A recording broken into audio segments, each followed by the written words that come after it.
Me cuesta mucho poner límites. Esto me lo decía hoy una amiga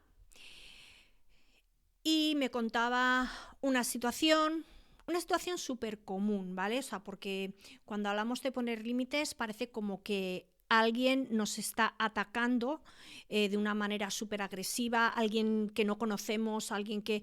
Y a veces la rotura de límites se produce con personas con quienes tenemos confianza, con personas que se supone que son nuestras amigas, con personas de quienes no esperaríamos que nos hicieran algo así, ¿no?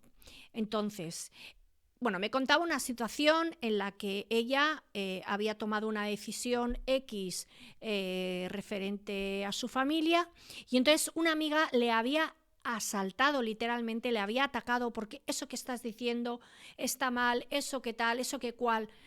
Y, y es una situación como muy común porque nos pasa tantas veces que nos quedamos así. ¿Qué le digo yo a esta persona? O sea, porque digamos que el tamaño de la ofensa, el tamaño de eso que esa persona te está vomitando, es como exagerado en relación a que tú has hecho un comentario, pues he pensado que este verano en vez de ir a la playa vamos a ir a la montaña. Y de repente se te echan ahí a de huello con toda la carga emocional, una carga de violencia que es que resulta desproporcionado, ¿no? Y a veces incluso estamos con otra persona que llega a decirnos, ¿no? Pues sí, me parece desproporcionado lo que te ha dicho fulanita, ¿no? Entonces, hablábamos de eso de aprender a poner límites. Bueno, soy Mónica Álvarez y estamos en el canal de Impostora a Dragona, porque esto de poner límites es algo que, que decimos, ¿no? Que tenemos que aprender, porque al final dices, ¿no? O sea, si no soy capaz de poner límites a mis propias impostoras, ¿cómo se lo voy a poner a mis amigas? ¿O cómo le voy a poner límites, yo que sé, a un tío que me asalta en la calle? A ver, aquí hay diferentes niveles, ¿no? de actuación. O sea, con un tío que te asalta en la calle, lo cierto es que una de los consejos que dan, ¿no? Si te asalta un hombre en la calle, un desconocido, una desconocida, normalmente suelen ser desconocidos, o personas que conoces pero que te asaltan, una de las recomendaciones que hacen es que no te resistas. O sea, siempre nos han explicado, no, tú resístete, no te resistas, porque en el momento en el que te resistes es como que les das permiso todavía para hacer más fuerza, ¿no? Porque esas personas, si vienen a atacar, van a atacar. O sea, trata de que no lleguen a atacarte, trata de buscar ayuda, pero no te enfrentes tú sola a personas que a lo mejor tienen mayor fuerza física o mayor fuerza bruta que tú, porque vas a salir perdiendo. Cuando estamos hablando de conversaciones de este tipo, ¿no? Pues que ocurren entre familia, o sea, entre amigas, a lo mejor en la familia, y que es la típica, ¿no? En la cena de Nochebuena o en esa comida familiar, que tú haces un comentario y de repente alguien se te tira al cuello, ¿no? Esta manera de expresarlo, ¿no? Se me tiró al cuello. Pues sí, o sea, no físicamente, no literalmente, pero de una manera emocional. Es como si realmente, o sea, se te estuvieran tirando al cuello, o sea, como si trataran de demolerte por completo, ¿no? Entonces, a mí la observación, o sea, la reflexión que me ha surgido hablando con esta persona es de que en una situación normal, con personas normales, porque siempre nos quedamos con esa sensación, ¿no? De luego vas a tu casa y piensas, jo, le tendría que haber dicho esto, le tendría que haber dicho otro. Esta respuesta de quedarnos calladas y quedarnos quietas, cuando, a ver, en el cuerpo humano, todos hemos escuchado en muchos documentales explicar que cuando estás en peligro el cuerpo emite dos respuestas ante una alerta, o bien la huida o bien la lucha, o sea, o lucho contra esa persona o salgo corriendo. Pero hay una tercera respuesta que yo le llamo la respuesta de la zarigüeya. ¿Por qué?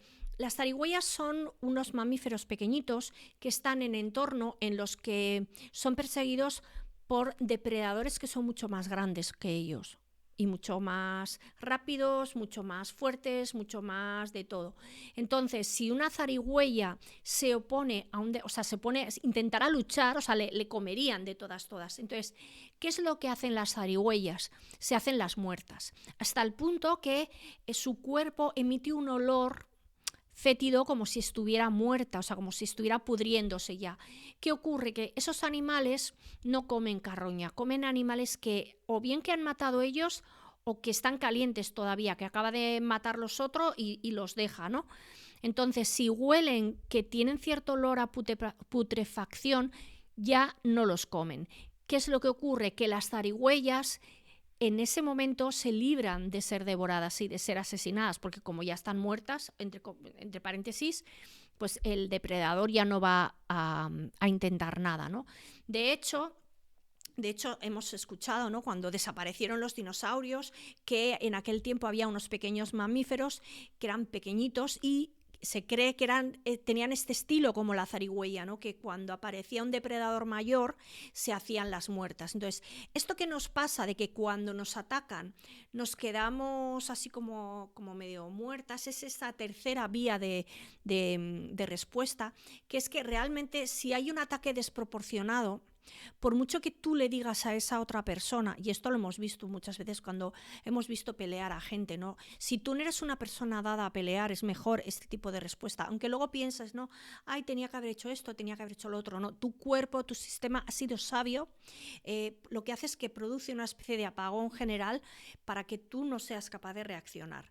¿Qué ocurre con las personas que tienen una respuesta de ataque? Pues que se pueden acabar enzarzando en una pelea fuerte, ¿no? Hoy en día pues no pasa nada, pero imaginaros, ¿no?, antiguamente que todo el mundo llevaba, yo qué sé, puñales o navajas o espadas o yo qué sé, o sea, era gente que era muy propensa a morir, ¿vale? O sea, o eras el más fuerte, el más rápido y el más diestro de todos o morías en el intento. Entonces, ¿qué podemos hacer frente a estas personas que nos atacan y que no sabemos qué hacer con ello, ¿no? Bueno, pues una cosa es ser conscientes, ¿no?, de qué pasa con esa falta de límites. Y ojo, estamos hablando de falta de límites. Yo me estaba dando cuenta de que esto no es cierto. No necesitamos aprender a poner límites, porque de nuevo estamos poniendo el acento en la víctima. Nosotras seríamos la víctima de ese ataque. Y siempre, ¿qué es lo que ocurre, ¿no?, cuando escuchamos, ¿no?, que a una mujer le han atacado en la calle, le han atacado, le han violado, yo qué sé, ¿no?, le han dado una paliza, lo que sea? ¿Qué es lo que escuchamos, no? Es que iba sola, es que a quién se le ocurre ir por la noche ahí, ¿no? ¿Cómo lleva esa minifalda? ¿Cómo tal? O sea, esto es un fenómeno que se llama victim blaming, que es culpabilizar a la víctima. Y la víctima no tiene culpa de lo que ocurre, ¿vale? La única responsabilidad, hablaríamos de responsabilidades, es de la persona que ataca. Entonces, si a ti te atacan verbalmente, tú no tienes responsabilidad. Puede ser... A ver, porque decimos, bueno, yo puedo ser responsable de poner límites. A ver, es que los límites no hay que ponerlos. O sea, hay unos límites naturales que están ahí. Antiguamente, cuando se vivía en poblaciones agrícolas, los terrenos estaban separados por vallas. Entonces, estaba la valla y de aquí para allí era el terreno de un vecino y de aquí para aquí era el terreno de otro vecino. O sea, no en todas partes hay vallas, pero todos los vecinos saben dónde está el límite de su terreno. Y si un vecino lleva a las vacas a comer al terreno del otro sin haber pedido permiso y sin haber llegado a ningún tipo de acuerdo, o se salta ese límite de cualquier manera, sin más, es tomado incluso por una declaración de guerra. ¿Vale? Hay límites naturales que se aprenden por cultura y a no ser que sea un niño o un adolescente muy joven o una persona con una disminución psíquica fuerte que no comprenda ese tipo de cosas, o un psicópata. Los psicópatas todo esto lo tienen desdibujado, ¿vale? El tema de los límites es como que para ellos todos los campos son suyos.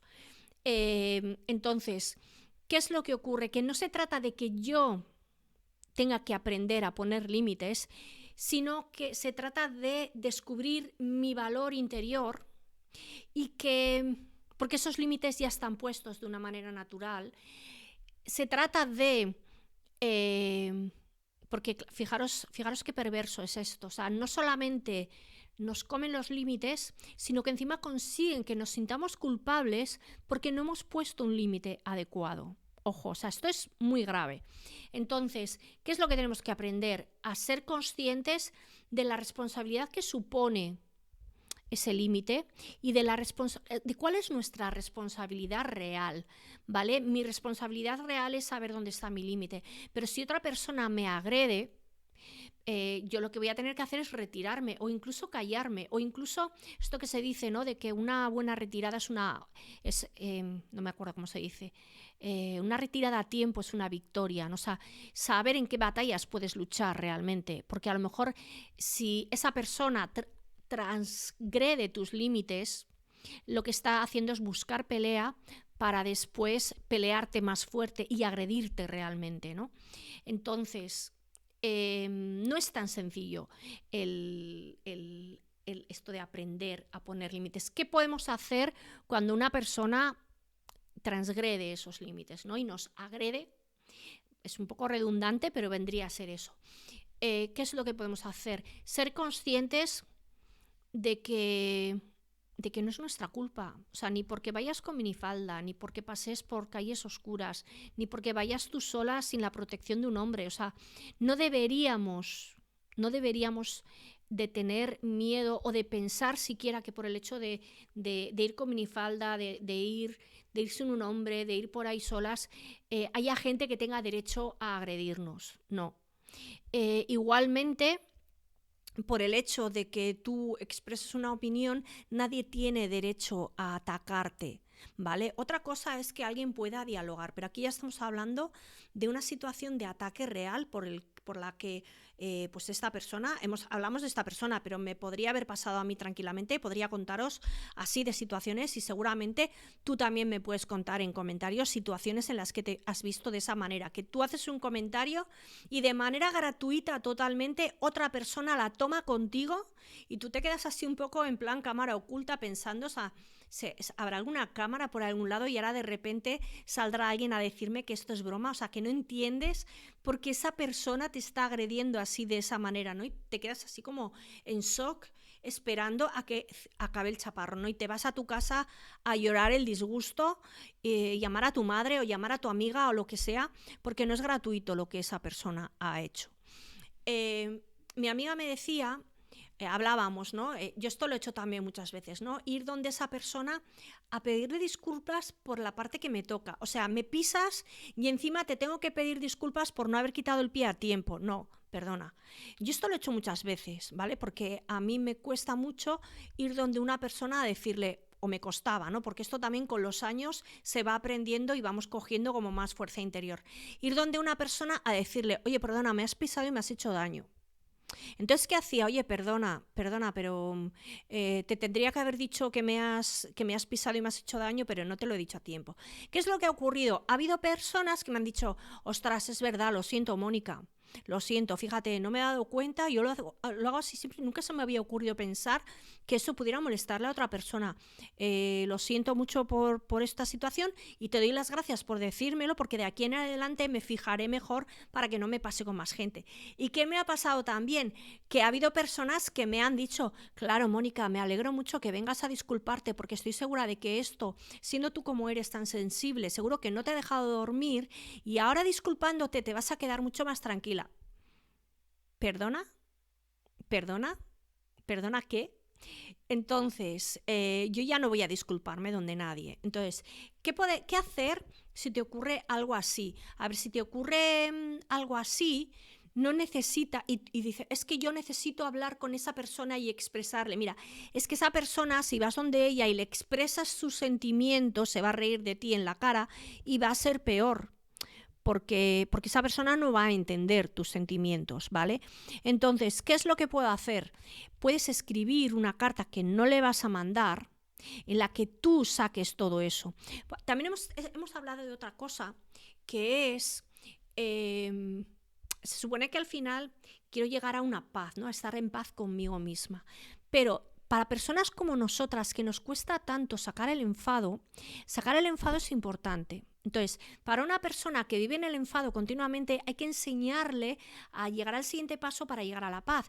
Pero a alguien que pretende llegar a la paz sin sacar el enfado, hay que enseñarle a sacar el enfado. Y hay que enseñarle a que se dé permiso de estar enfadada y de estar muy enfadada y de soltar insultos y barbaridades si hace falta. Eso no significa que vayas a llamarle a esa persona por teléfono o que vayas a ir donde ella y te vayas a poner a insultarle, pero sí tomar conciencia de ese enfado gordo que tienes. Y también, a lo mejor, escribirle una carta, o por ejemplo, hay una dinámica muy chula que puede hacer cualquiera, que es la de las sillas vacías, que es que tú te sientas en una silla vacía y enfrente pones otra y te imaginas que esa persona está ahí. Entonces, esto es súper liberador, es súper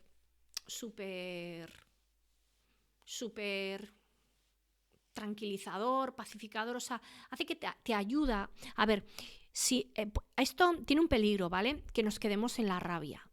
Nos quedemos en la rabia ahí, mascullando horas, días, semanas, años incluso, ¿no? Entonces, si ves que no eres capaz de salir de la rabia, pide ayuda.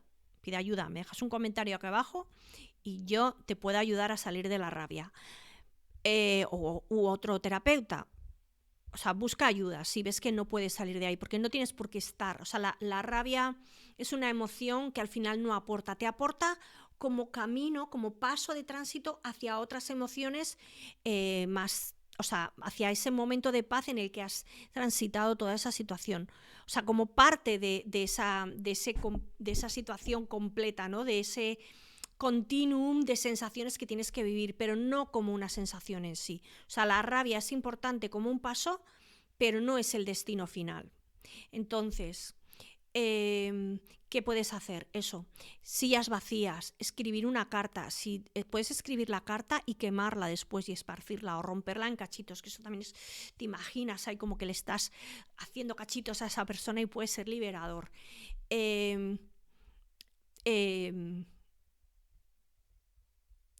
Tenía una amiga que decía, yo hago un dibujo de esa persona y lo quemo, lo hago cachitos.